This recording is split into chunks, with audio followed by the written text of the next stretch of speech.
Welcome to this week's 10-minute book reviews. I'm 10. I'm still 1. Hello, 1. Hi. So, weren't you 2? I changed. Oh, okay. Change is good. Okay, so obviously you can see I changed as well. So, this week we're going to be discussing a book that we read by a well-known author. That's terrible with me before. Her name is Ann Tyler, and the name of the book is Vinegar Girl. Vinegar Girl. So I almost got her name wrong again. I was getting. She may be well known, but not well known to us. No. It's not a genre that we are particularly fond of, but we did want to try something different, something new. So we usually start the video off with a star point and a grade. Did you want to give your star point first? Yes, because this is a redo. For me, definitely. It's still a 2. I cannot change my opinion on that. I don't care. It's still a 2 on a redo.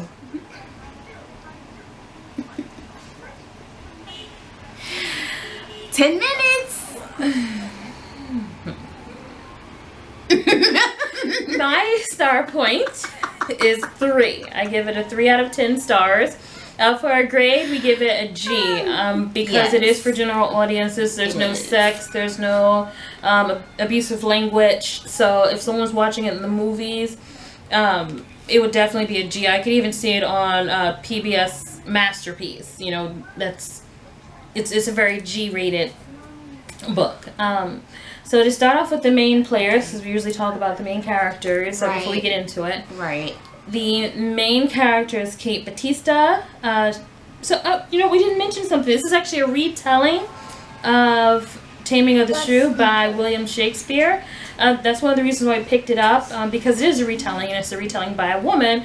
So we were hoping to find certain aspects within it that we just didn't get. Yeah, didn't get it. But, yes, going back to the character. So Kate Batista, she plays the part of the Shrew. She is the oldest daughter, and she basically takes care of her family with domestic work, as well as she works part-time outside the home, but her money is in what supports the home is her father's. Then we have Dr. Batista, who is her father.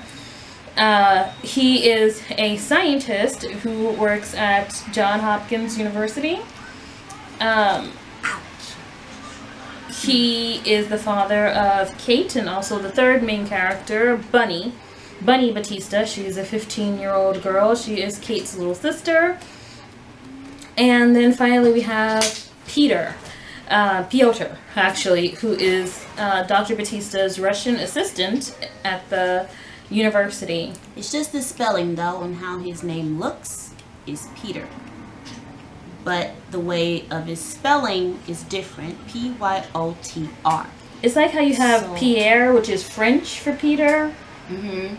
So we're just trying to make people aware of that. So if you decide to read the book, you'll at least know it when you see it. Or at least know how to pronounce the name. Yeah. Yeah, I had to ask a Russian friend of mine how to pronounce the name. It's P and then yo, like yoga, he said, and then Ter, like T-E-R, like Ter, so it's Piotr, which he said is the Russian, in the books is the Russian version of Peter. So just to start you off, the book starts off with Kate getting a call from her father saying that he left his food at the house, and of course she takes care of all of the domestic capacities for them. She cooks, she cleans, she takes care of her younger sister, Bunny, and this is all because she dropped out of college for a very stupid reason. She didn't like how a professor explained photosynthesis. Now, mind you, this is college, a degree, and you're dropping out because you don't like how a professor, who all you need to do is just get the grade and go, explain something. But for all intents and purposes, she's a dropout. So she brings food to her father, and she meets his assistant. I believe he did this on purpose so that she could meet Piotr, and so that Piotr could meet her as well. And she's not very impressive. He's a nice guy. He's described as tall, muscular, handsome, but he's goofy. He has like, he's intelligent, but he has like this goofy quality to him. Like the only fruit he'll ever eat is bananas. You know, he has potassium. Yeah, that's very true. Good for potassium. So after that, you know, she's not very impressed. She just high and by. She goes to work, and she works with children, but it's also said that she hates kids. Yes. So it's like a vegan working at McDonald's. Or like bistro. Yeah, like I hate beef. Oh, would you like to, with your steak, by the way? You know, so it kind of gives off that. I don't really think she hates children. I think she's just as petty as the children. And so she sees a lot of the actions that they do as things that they meant to do instead of this is a daycare. This is a preschool. She speaks very sharply and very bluntly, which in some ways are good, and in other ways is too much. She speaks sharply to the children, and that's, at some points it's funny, because the way she's speaking, she kind of goes down to their level. Like, there was this one funny scene where they're having spaghetti. It was spaghetti for lunch, and she's like, I don't like spaghetti. It's shiny, it looks like wet dog. And the other kid's like, it is shiny. It does kind of look or smell like wet dog. And so the kids in her classroom don't want to eat the spaghetti, and the principal gets mad. It was kind of funny, and she's just sitting there eating her beef jerky like, starve. I got something. So that was one of the funnier parts. Did you want to say anything before we go deeper into it?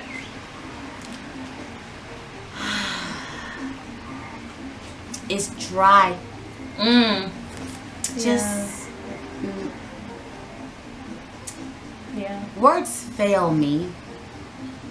I'm a talkative person, and it just dry. It's very dry. The characters are troop-ish and paper thin. So when I say troop-ish, each character follows a particular troop, and they don't go any further into themselves aside from what that troop would do. So let's talk about the Doctor. I just want to point out that one thing William Shakespeare, though.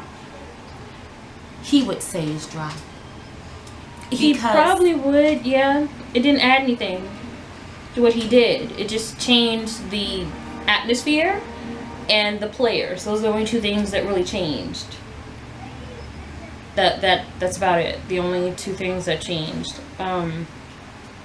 The Doctor, he's like this eccentric person. He's the eccentric genius. Supposedly. Like, yeah, if you think of like Albert Einstein, the eccentric genius. And he goes no deeper than that. Bunny is the dumb blonde, the dumb pretty blonde.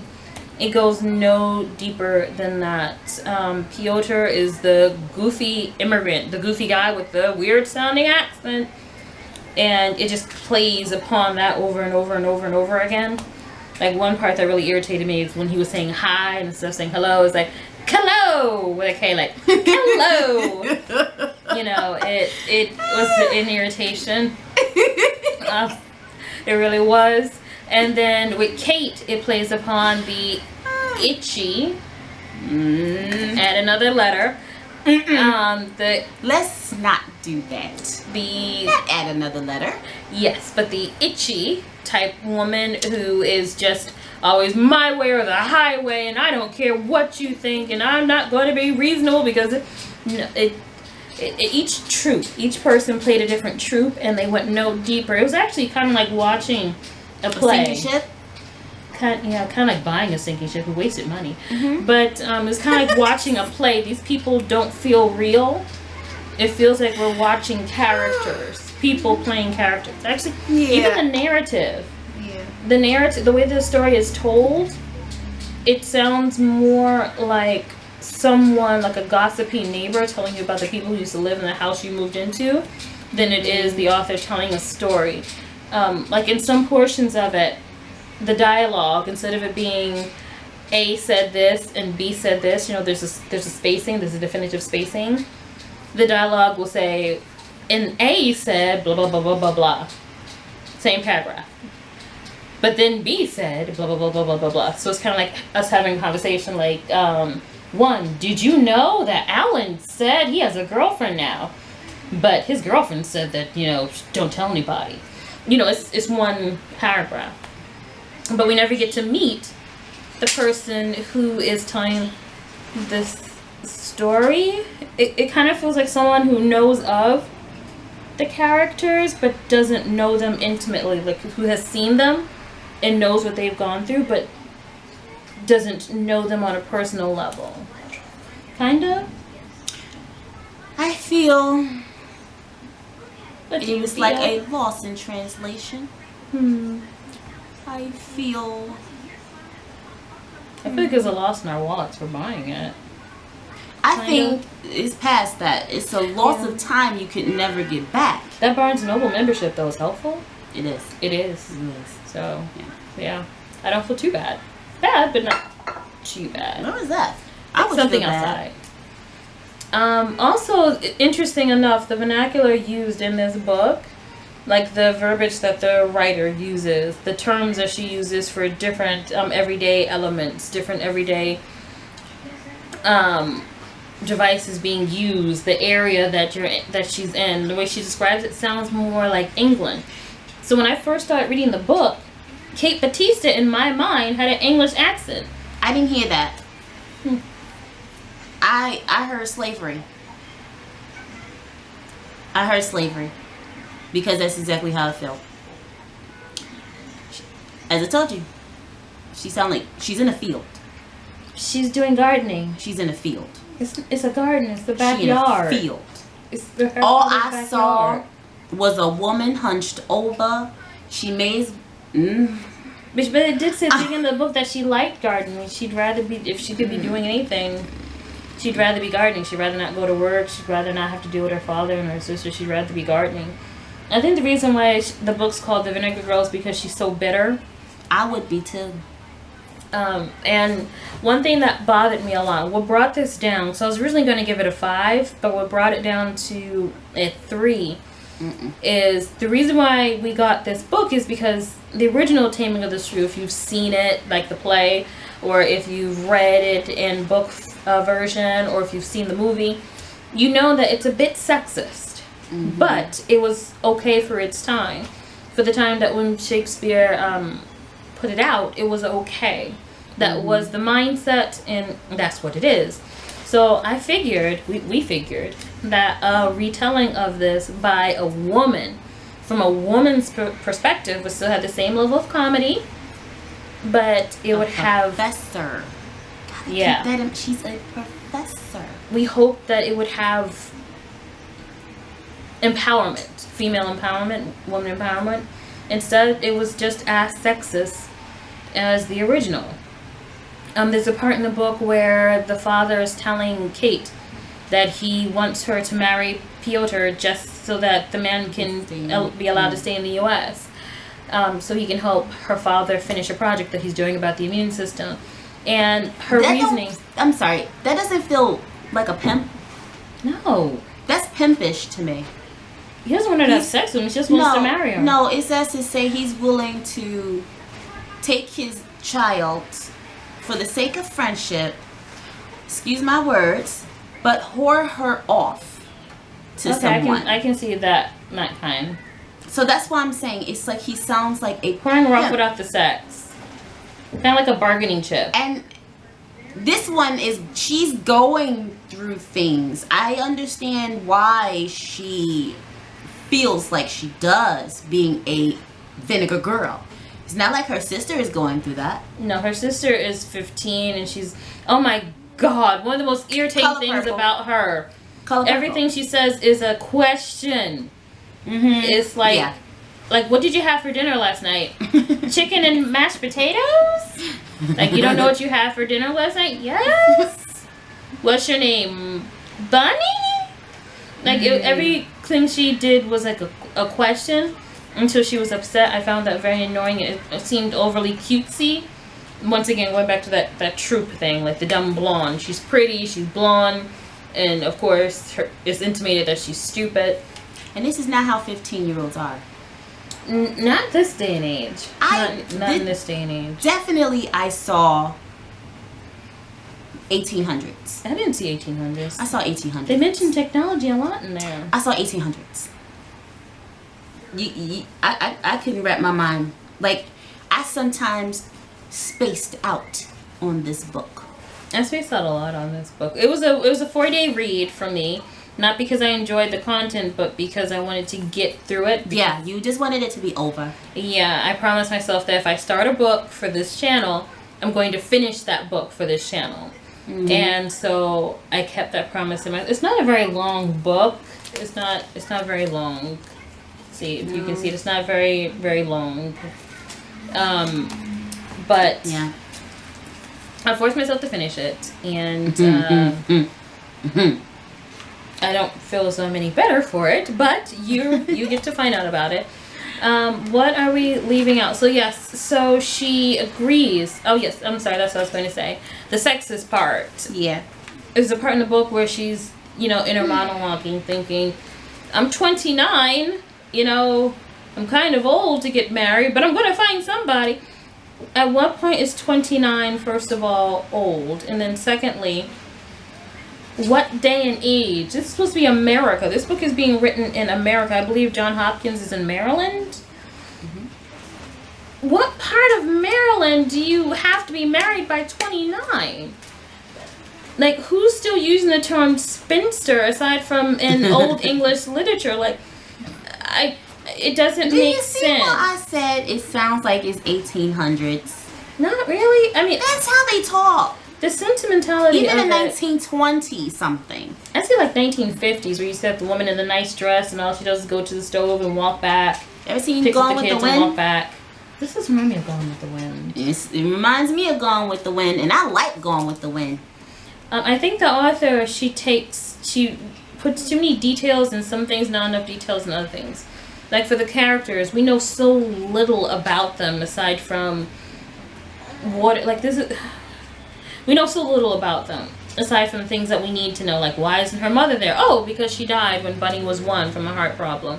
Why is her father so eccentric? Oh, because he's a scientist and so his mind is stuck on a one track. Like, we don't get to know anything deeper really about them, but we do get to know when they bat their eyes or when their finger curls or, when they turn each and every page. Like, we get to know those minuscule details that don't really help with the book in any way, but we don't get to know the details about the actual characters. So the characters are paper thin. I would say the book itself isn't deep at all. It's not deep enough to drown an ant. An ant would be ankle deep in this. Like, oh my god, it rained! Oh no! Like an ant would be ankle deep in this, if not, if that. Maybe a wet toad ant. I can't. A wet toad ant. It's just like a little red ant, like. Yeah. So that's what I see when I think about this book. It is not deep at all. We don't want to give away the ending of it. I mean, if you've read Taming of the Shrew, you already know how it ends. It has an epilogue to it, and I was hoping that the epilogue would give more of an emotional feel, so I could get more connected to the characters, and it did not. No, it didn't. I can't say that the author did keep a uniform stance when it came to narrating, because the epilogue is just as dry and emotionless and detached as the rest of the book, and it is severely detached. You know what it makes me think of?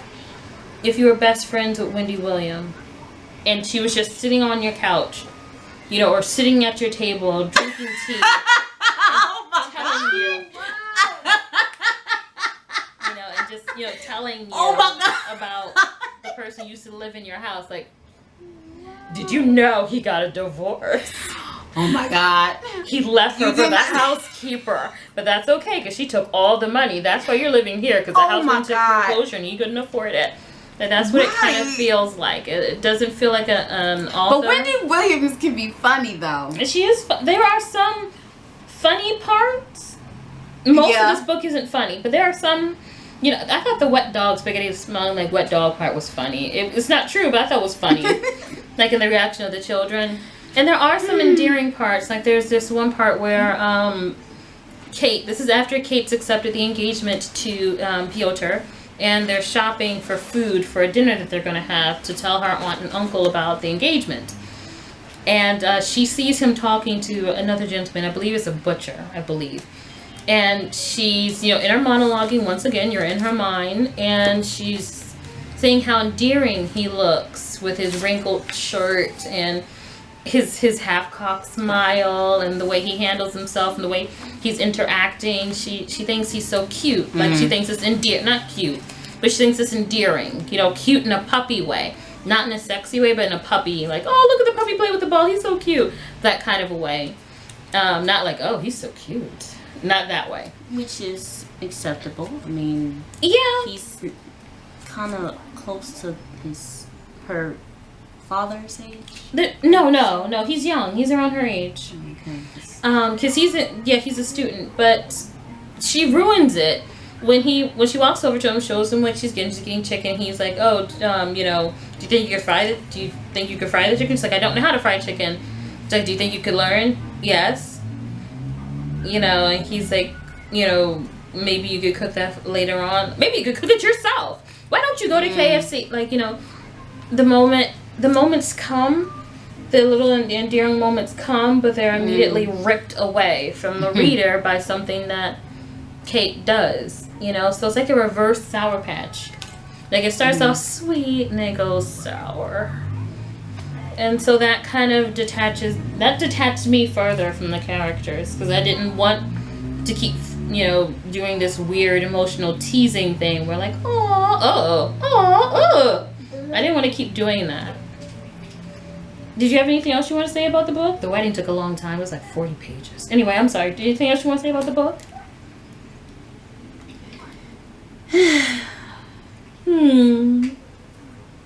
The sigh says it all. Says it all. I want my time back. I want my money back. We're not going to get either of those things back. But we are going to donate this book because we're not keeping this. Perhaps someone else. Do you think we should leave the notes in it when we donate it? You know, if they don't like it, they could just pull the tabs off. Oh, that's what I was going to say too. That's true. We do not harm books. There are no books harmed in the making of this video. As you can see, we wrote on Post-its. As you can see, little Post-its. We did not harm this book. This book is in good condition. See, even the little notes we have up here. Nothing has been written on the book itself. Maybe. So, you know, I think we should leave the tabs on. Why? You know what? No, because then let somebody else go through that. Yeah, then it might season their thoughts, because they might like it. Yeah. Then if they read our notes, they might like, ooh. But yeah, the characters are paper thin and forgettable. If this was a movie, I ain't watching it. No, but you know, the only things I would give it a chance, in my personal opinion, I would drag her along. I ain't going. I will not pick up my phone. No. I will drag her along. No, I'm not gonna go. If it had, I'm not gonna go. No. Laura Prepone in it as Kate. Laura Prepone. If you don't know the name right off, it's the woman from that '70s show, the red hair, or Donna. Donna. Or from Orange is the New Black. I don't know her name in that because I don't watch the show, but she's in that with black hair. People should know that '70s show more than anything. I mean, though at the same time, people watch that Orange is the New Black is newer. Though. Yeah. And then for or the fact that they wanted her to date Tom Cruise. I didn't even know that fact. That's a good fact, though. But I would have dated Tom Cruise, but I'm not a Scientologist. And yeah. But yeah, also too, for Peter, the person who I would have chosen to play Peter would be Anton Yelchin. Now, if you don't know who he is, two of his more notable roles for face and acting, he was in Star Trek. Unfortunately, he was the one who was killed in a tragic Jeep accident. He played Chekhov in the latest Star Wars movies. He was also in Netflix. He has a Netflix series called Troll Hunters. His voice is in that one. Never seen that though.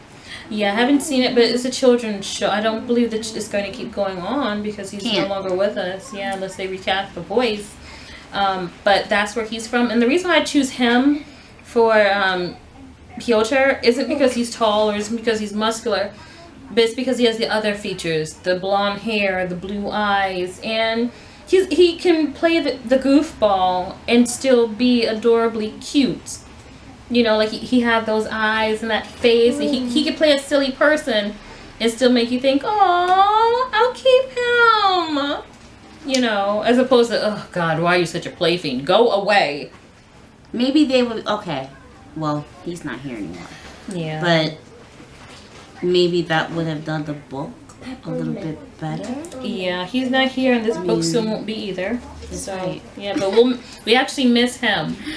We will not miss this book. So we will not miss this book.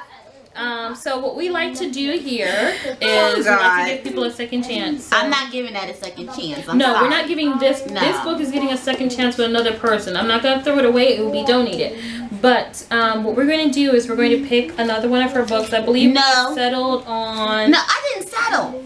No, I didn't. No. We settled on Back When We Were Grown Ups. No. So we're going to read that. No. And see if we give that crime. a 3, a 2, a 5, a 6. Because you know what I'm thinking? Possibly because this is a retelling. It's possible that the publisher may have given her certain points that she had to hit in order for them to green light it. So they might have said you have to do this to match it to the original play. You have to do that and that and Why this. are you trying to do this to one? But it does happen though. Publishers do that when it comes to certain things. Like, okay, so it's how possible. about a different book? Maybe a different book would be by her though, because we want to give her a second chance. Something that's not a retelling. I want to pull my eyes Something out. that's original from her. Okay, how about this? One of her like this looks interesting. Celestial Navigation. No, it doesn't. What about the clock one? No, that looks boring. Morgan's Passing sounds like one of those things on Hallmark Channel. Let's see here. Can't believe we're doing this at this very moment. We gotta pick something. We have to hurry up. Noah's Compass sounds just as boring as Megan's Passing. How about Dinner at the Homesick Restaurant? No. Why? Fine. If Morning Ever Comes. It sounds romantic. Okay. Yeah, If Morning Ever Comes. So we decided we're gonna read. No, I don't want to, but it may be better. We're gonna read Ann Tyler's If Morning Ever Comes at some point in the upcoming months, because we're definitely not gonna throw our schedule off to retry her. But you know, I'll look for the book and find it, and then we'll read it. And then we will see if how that works out for us. And we're gonna be unbiased because, like I said, this is a retelling, so she may have only been able to get a green light from the publisher if she did hit certain points in the way that she hit them. So we're gonna give her the benefit of the doubt. Is there anything else you want to say? I don't want to do it. Okay. Well, our next book, I really feel like this is gonna be a 10. Do you want to tell them what the book is now? Or do you just want to wait until next week? What was it? It's Ash. The Ash Princess. Okay. So Jess finished it. So it's her turn to start reading it over. Yeah. It's not a heavy read. It's about 400 and some odd pages. So it's not a heavy read. So she, she's gonna finish it in a week. Yeah, about a week. If I go quick. Yeah. So we're probably gonna have that one next week. I really enjoyed it. Definitely have to just start now. Yep, right now. So I thoroughly enjoyed it. I'm hoping that she thoroughly enjoys it. But if she doesn't thoroughly enjoy it, that's okay. Because you don't have to have the same opinions. And we both hope, though, that you thoroughly enjoyed this video. If you did, please like and subscribe. And we will leave the links where you can purchase this book in hardcover or in Kindle version if you so choose. Go with Kindle. Yeah, it's cheaper and deletable. Yeah. All right. Well, thank you so much for watching. And you have a great